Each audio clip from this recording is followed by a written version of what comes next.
For today's project, I'm going to be working with a lot of really interesting woods. I'm Linn, and this is the Darbin Orvar channel.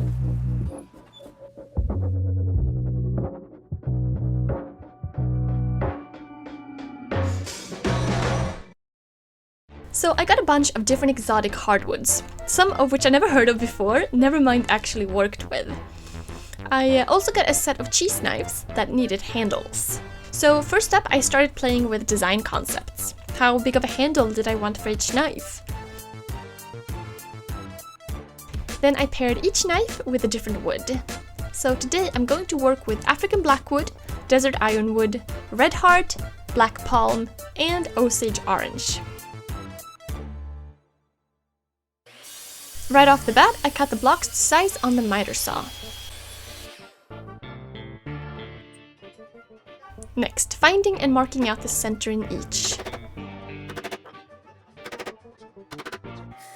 Then drilling a hole in each one.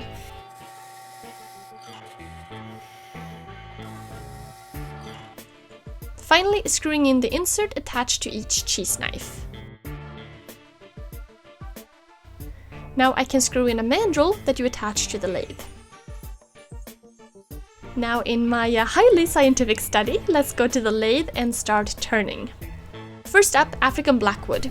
This wood grows in Central and Southern Africa and measures 3,670 on the Janka hardness scale. When I first started turning this, I couldn't believe how awesome it was. It felt like turning butter. I got nice thick shavings, it was super smooth, and I felt like I was off to a great start here. I did some sanding and finishing with shellac. Cut off the end part. Sanded that smooth. Then took it off the mandrel and attached it to one of the knives. Next up we have Redheart. This one grows in the region from southern Mexico to southern Brazil and ranks 1,210 on the Janka hardness scale. Now, Redheart really lives up to its name. It is super red.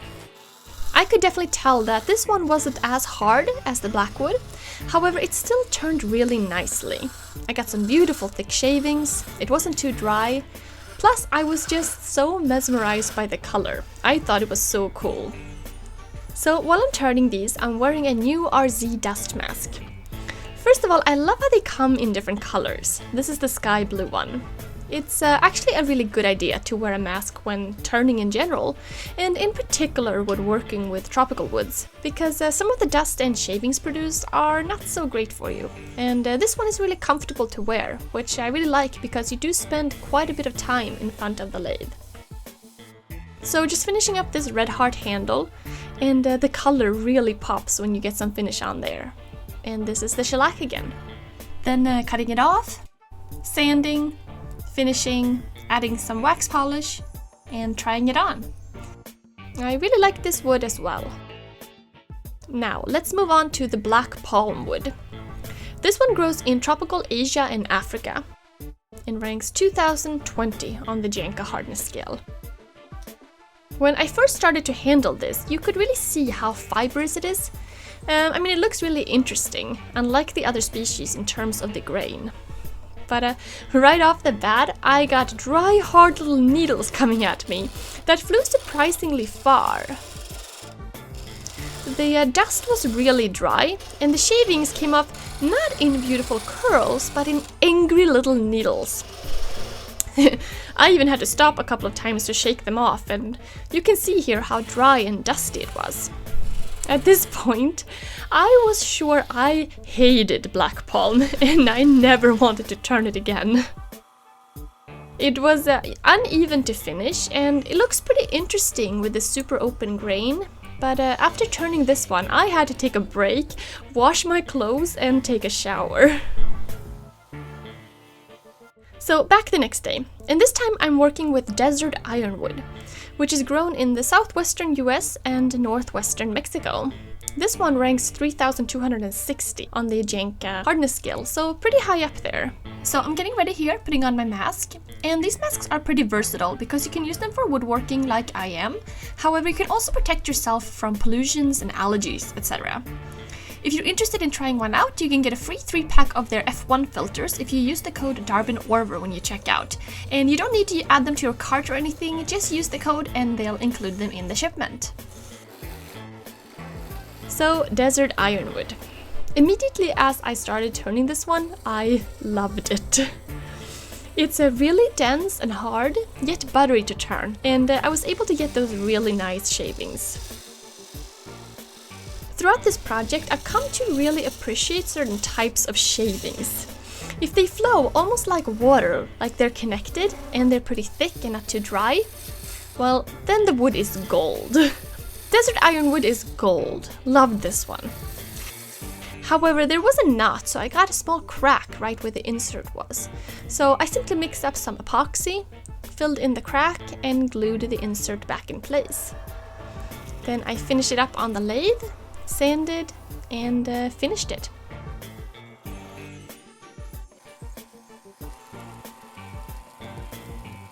Okay, so the final wood I'm turning is Argentine Osage Orange.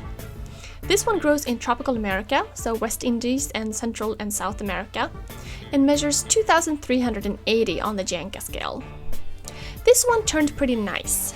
A little dry, and not quite as buttery to turn as the African Blackwood or the Desert Ironwood, yet still really nice.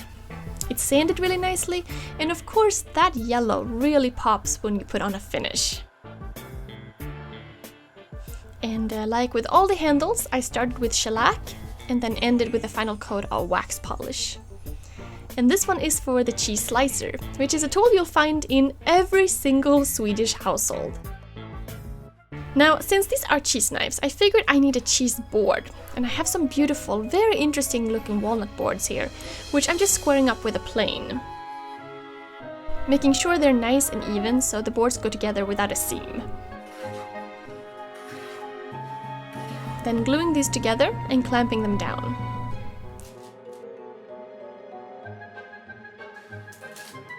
Once dry, I drew some lines, softened up the corners, and cut it to shape on the bandsaw.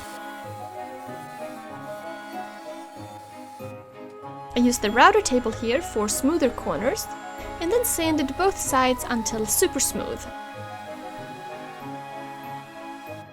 A little mineral oil polish, and it was ready to use.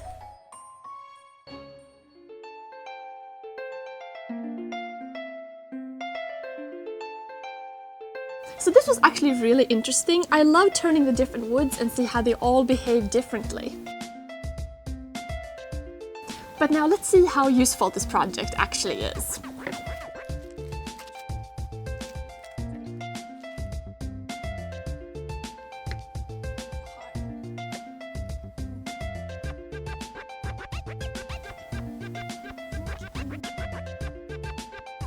So not only is this a really useful project, it was also really fun to try out the different wood species. Plus, I love the different colors, and they're so bright. So yeah, I think I'm ready for a real picnic now. So yeah, I'm gonna put links in the description to all the products that I used. And also don't forget to subscribe if this is your first time here so you don't miss any of my upcoming videos. And yeah, otherwise thank you guys so much for watching, and I'll see you soon. Bye.